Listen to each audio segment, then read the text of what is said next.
It's back to school, which means back to routines, back to normal schedules, and back to packing school lunches. Today, we're talking about your kids' lunches and snacks and how to make them as healthy as possible without spending a ton of money or time. We have all the tips and tricks you need to know to keep your kids eating well this school year on Prescription for Life. Straight ahead.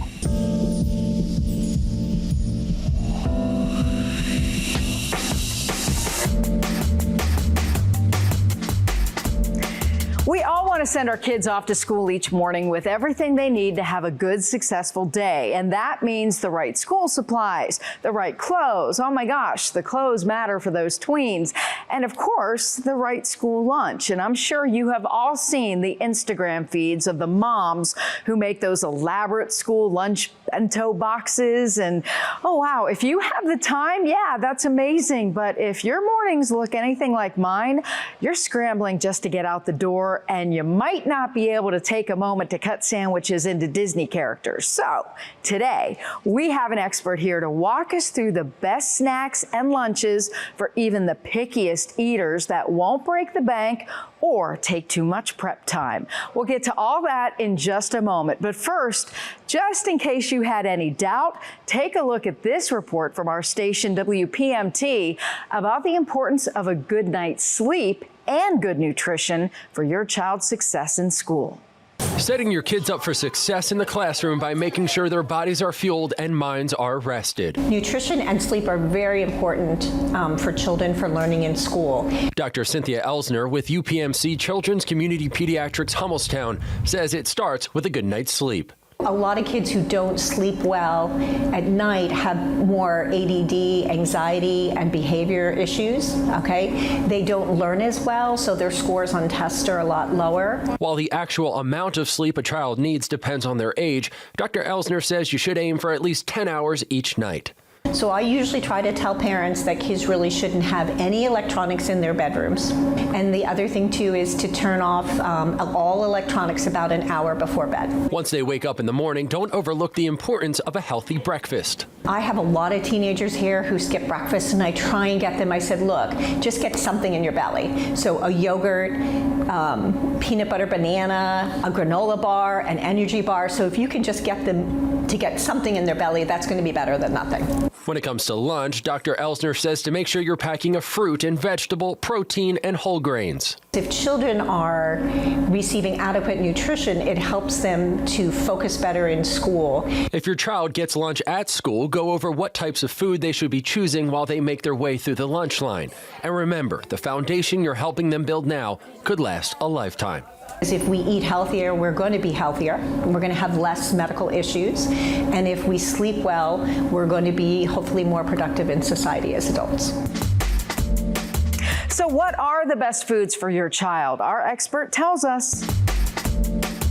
I'm joined by Jen Highland, a pediatric dietitian with Cleveland Clinic Children's. Thank you so much for being here. Yeah, thanks for having me. Okay, every parent is scrambling. We're out of time, and we need to get the school lunches put together quickly. Yes. So fast and easy, that's what I want to know. I know. Back to school, it's a stressful time. You wake up in the morning and it's just chaos. So first of all, if you can pack the night before, always a good tip. But fast and easy, it does not need to be complicated. So you might see, especially parents a lot on social media now and Instagram, there's all these like picture perfect lunch boxes, and that's great, but it doesn't have to be complicated. So my biggest thing for parents to think about is let's have all the food groups. So do we have a protein? Do we have a whole grain food, a fruit, a veggie, a dairy, some fun foods, things like that. So it can be as simple as right here, we have a good old classic peanut butter and jelly sandwich. So I love that there's nothing wrong with a PB&J. Right. Now kids might get sick of it, but a PB&J, throw in some carrots, some hummus, an apple, a cheese stick for some extra protein,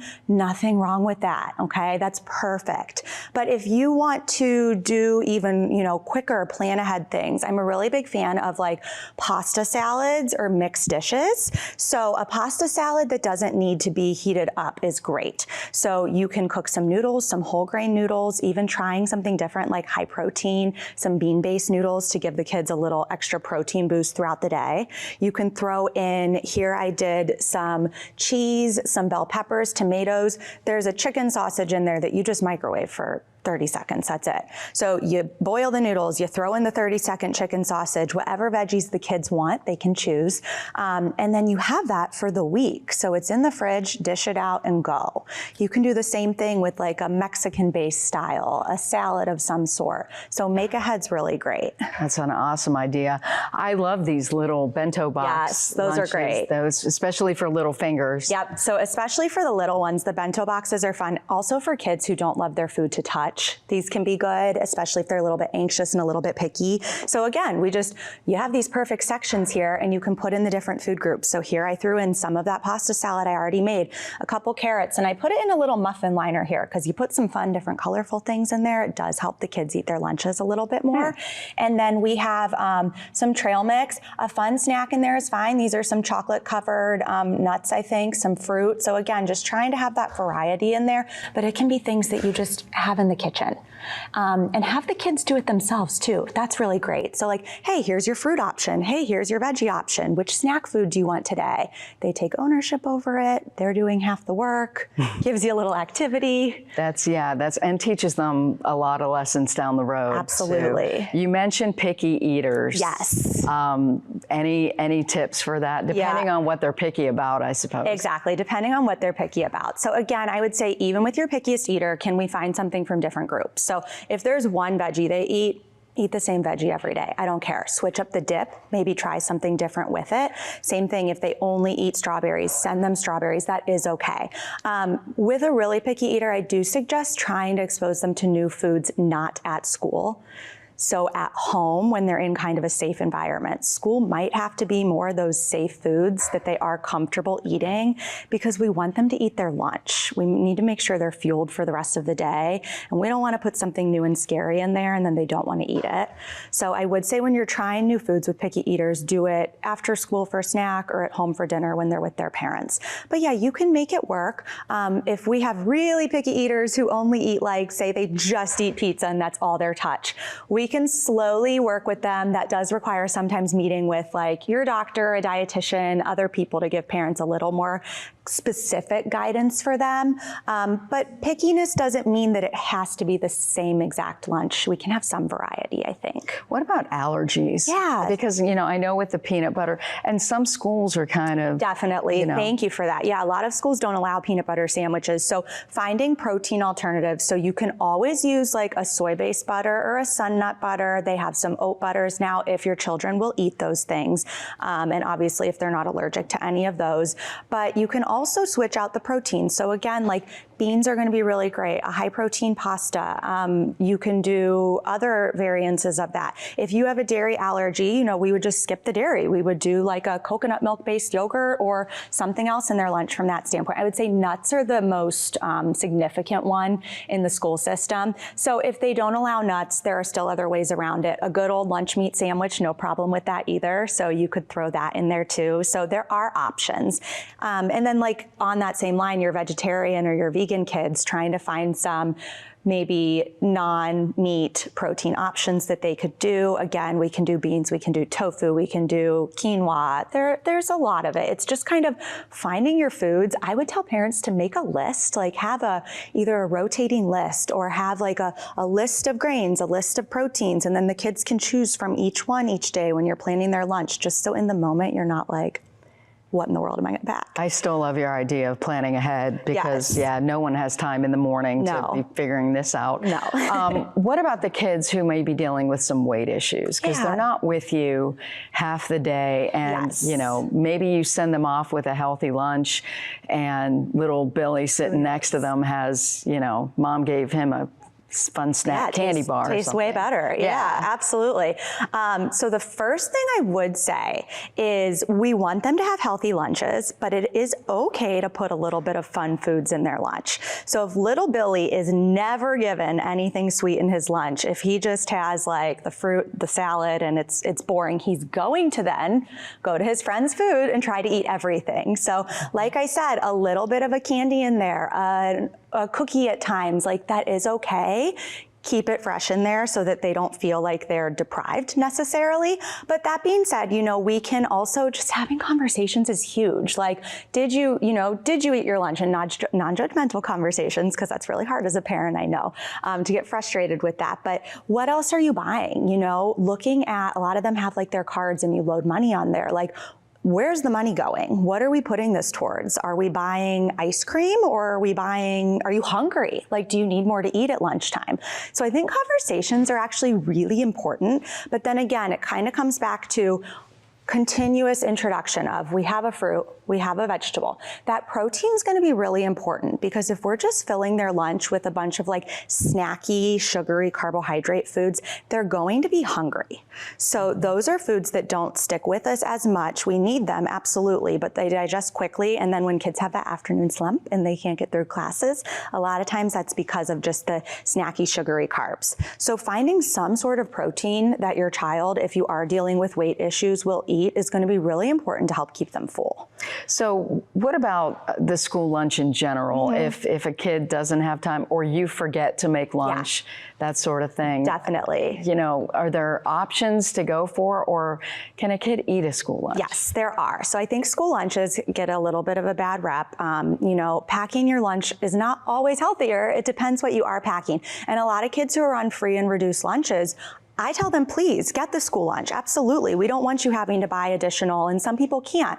But the school lunch does have all of the components that we spoke about earlier. It's just, again, kind of having that conversation with your child, and they're kids, right? So like, they might have 3 servings of pizza, and you know what? Whatever, sometimes that happens. But having the conversation with them, what are some options that we can choose? Even school breakfasts, I find that school breakfasts are really high in carbs and sugar, and that does not set them up well for the day mentally and blood sugar wise. But like, hey, does your school offer a cheese stick? Like, is there any fruit? Could we have a hard-boiled egg before we go to school? Like, just kind of talking through some of those options with them a little bit. But I have no problem with kids actually eating the school lunch.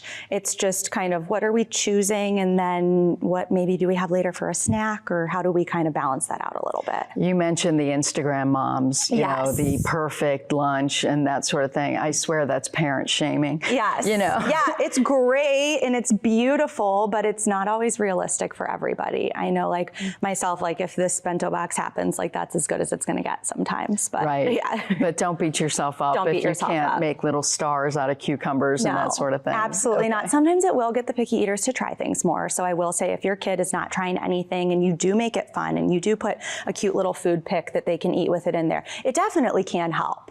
But don't feel like you have to do that. I'm seeing these plastic. At first I thought these were lids, but they're not. No, what they're are not. these? So these are your silicone reusable bags. So I love these. Not only are these good for the environment in terms of replacing plastic bags, but they're reusable. So you buy them once and they're great. Like, I'll fill these up with just like Cheerios, trail mix, like snacks, fruits of some sort, close it up, send it with the kid. And then when they're done, it's like a quick rinse and wash out, and you use it again the next day. Assuming they're going to bring it back from school, but these are awesome. I mean, I use these for myself even. Like, you can put sandwiches in here. You could throw some salad in there if you really wanted. They're great.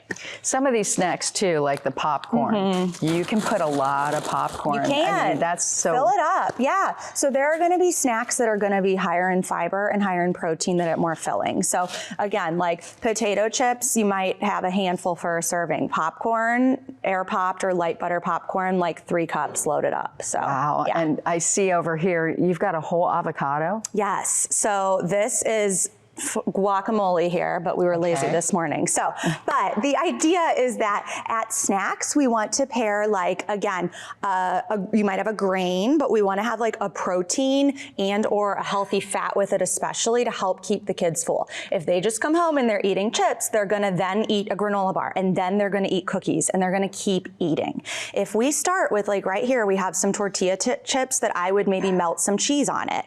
Or if they just want to dip their tortilla chips in some store-bought guacamole, throw some veggies there if possible. That's going to stick with them, so then they can have their set snack when they come home, and then hopefully wait until dinner time. And I see you do have some store-bought bars. I do. over there. Is there anything like parents should really look for? Because the fruit snacks are pure sugar, the fruit right? snacks are pure sugar. So I would say if you can get, like this right here is a fruit bar that is literally just fruit. That's the only ingredients in it. And then when you're looking at granola bars, I try to look for ones that have lower added sugar, also some fiber and some protein. So I will say those like tiny little like dinky granola bars, you could eat 3 of them and they're not going to fill you up. Versus if you could get something that has like some quality protein in it. And there are a lot of options out there. You just do need to kind of be aware and pay attention to it. But yeah, doing a bar is not out of the question at all. It's just trying to kind of help find the right one. And Greek yogurt with fun add-ons. Definitely. That looks delicious. Make it yourself. I always love that for the kids. So give them some yogurt. Try plain if you're going to add stuff to it, or just a vanilla. But here we have a Greek yogurt. You get your protein. We're going to throw in some granola, a little bit of grain there, and we're going to throw in some fruit for fiber. And then there's some chocolate chips here, because why not? Like, throw a little bit in there. That'll make them eat it more. The chocolate's not going to be of detriment to them when they're eating all of this good protein, fiber, and nutritious food. I started doing just a teaspoon of jelly. Yeah, that's perfect in your plain yogurt. Yeah, because then you can kind of control the amount that's in there, and you're not also stuck with that really sweet taste and then depending on that as you get older. Right, and drinks. Yes. That's the one thing parents often forget about. They do, yes. So drinks are tough. I would say best case scenario is going to be a white milk, if we can, or water, or like a flavored water or a low sugar water of some sort. We really don't want to, especially for lunch in the middle of the day, be giving them pop, juice, lemonade. Those are going to be instant blood sugar spikes. And then again, that's going to drain them for their classes in the afternoon. So we really want to be strategic about that. And milk, I would say like low fat, 2%, like depends on the child's needs, of course. Water is always going to be best, and it's free. So I tell families that, like, save your money, throw in some water. If you really want to buy the waters that are flavored or something like that, that is absolutely fine, especially if the kids need a little something. The one right here is like, it looks like a little juice box, but it's flavored water. Oh. So that's always a fun option. Awesome ideas. Yes. Thank you so much. I have a Thank you. feeling that parents are out there going, oh, I never thought of that. I hope so. Great Yes. ideas. Jen, Yeah. thank you. Thank you so much. Lots of great ideas there, not just for kids, but for the whole family. Here are a few more fast, easy recipes from our station, KHOU in Houston.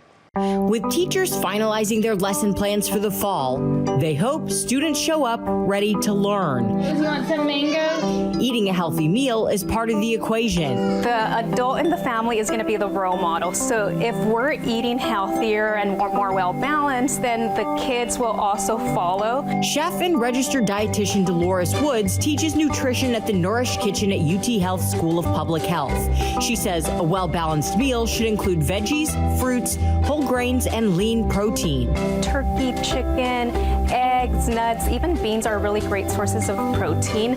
She whipped up several lunch and snack options that are inexpensive and only a few ingredients. We have the whole grain flatbread and then the corn tortillas. A lot of people don't know that corn tortillas are a whole grain. For lunch, she showed us how to make easy pizza pockets. She used store-bought dough cut into 4 pieces, diced tomatoes, mozzarella, and pepperoni. Just bake at 400 for 10 minutes. You can make Greek yogurt bark for an after-school snack. So I'm just gonna spread this. All you need is vanilla Greek yogurt and berries. If you want, mini semi-sweet chocolate chips. Freeze for a few hours, then break apart and serve. A lot of times I see parents giving really, heavy snacks.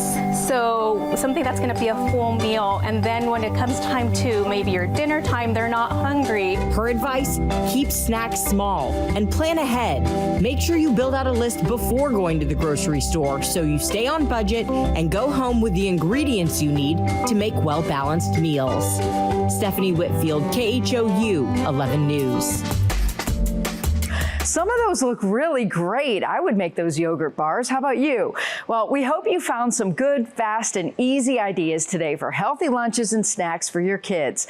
We all know how hard it can be to put together a great lunch every day, and we wish you and your family a wonderful school year ahead.